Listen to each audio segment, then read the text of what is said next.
नमस्कार दोस्तों। प्रारंभिक जीवन में रामानुजम एक औसत स्टूडेंट ही थे, लेकिन सेकेंडरी स्कूल में जब पहली बार औपचारिक मैथ्स के साथ उनकी जान पहचान होती है, वो एक बुरे स्टूडेंट हो जाते हैं।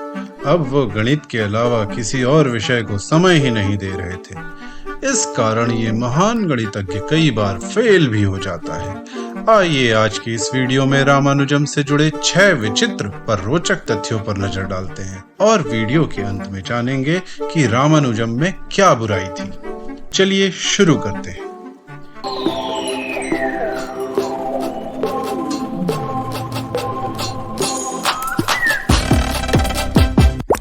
एक किताब।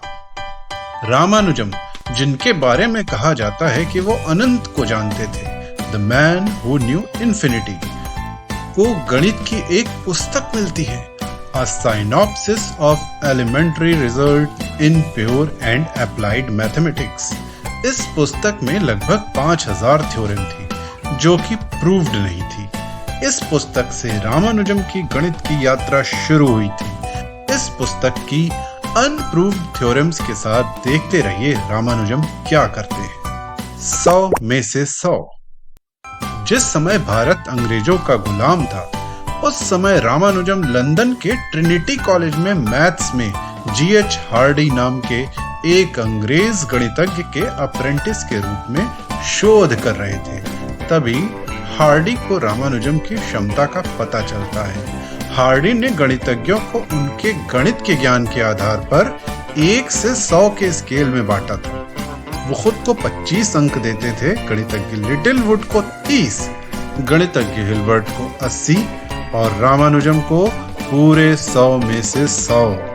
Taxi cab number. रामानुजम बहुत कम उम्र में ही चल बसे थे। वो उस समय लंदन में ही थे जब उनको टीबी हो गई थी।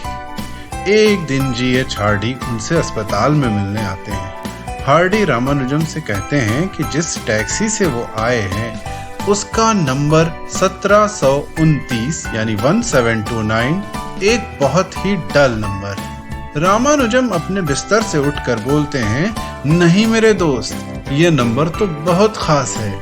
ये 2 नंबर्स के क्यूब का योग है जिसे 2 विभिन्न तरीकों से प्राप्त किया जा सकता है। ऐसी 2 विभिन्न संख्याओं के जोड़े हैं 1 और 12, 9 और 10। 1 का क्यूब 1 होता है, 12 का क्यूब 1728। इन दोनों को जोड़ा जाए तो 1729 आता है। उसी तरह से 10 का क्यूब 1000 होता है और 9 का क्यूब 729। इन दोनों को जोड़ने पर भी 1729 आता है। इसके अलावा 1729 3 प्राइम नंबर 7, 13 और 19 का गुणनफल भी होता है। आगे चल के गणित की ऐसी संख्याओं को रामानुजम हार्डी नंबर या टैक्सी कैब नंबर कहा गया। ऐसी केवल 6 संख्याएं ही अभी तक जानी जा सकी हैं, और वो भी सुपर कंप्यूटर की मदद से। बहुत ही धार्मिक थे रामानुजम। रामानुजम का टाउ फंक्शन समझना बहुत ही कठिन माना जाता है। अपने आखिरी दिनों में रामानुजम पत्राचार के माध्यम से ये फंक्शन अपने मित्र हार्डी को समझाते हैं। रामानुजम बताते हैं कि ये फंक्शन उन्हें देवी नामागिरी यानी लक्ष्मी माता ने सपने में सिखाई थी। वो ये भी कहते हैं कि an equation for me has no meaning unless it expresses a thought of God. क्या ऑटिस्टिक थे रामानुजम? रामानुजम की मृत्यु के बाद कुछ वैज्ञानिकों ने अनुमान लगाया कि रामानुजम को ऑटिज्म था। ऑटिज्म में मनुष्य को एक ही काम बार बार करने की लत होती है। रामानुजम को भी ऐसी ही एक लत थी। उन्हें ऐसी इक्वेशंस या प्रॉब्लम्स बहुत आकर्षित करती थी जो डेसिमल के कई अंकों तक जाती थी। रामानुजम को गणित में इनफाइनाइट सीरीज बहुत आकर्षित करती थी। इसीलिए उनकी बायोग्राफी को the man who knew infinity नाम दिया गया था। उन्होंने पाई की वैल्यू निकालने के 19 विभिन्न तरीके ढूंढे थे। इसके अतिरिक्त वो स्कूल के दिनों में भी मैथ्स को अपना सारा समय देने के कारण अन्य विषयों में फेल हो जाते थे। ज्ञान का भंडार। जितना जानते थे उतना दुनिया को बता नहीं पाए रामानुजम।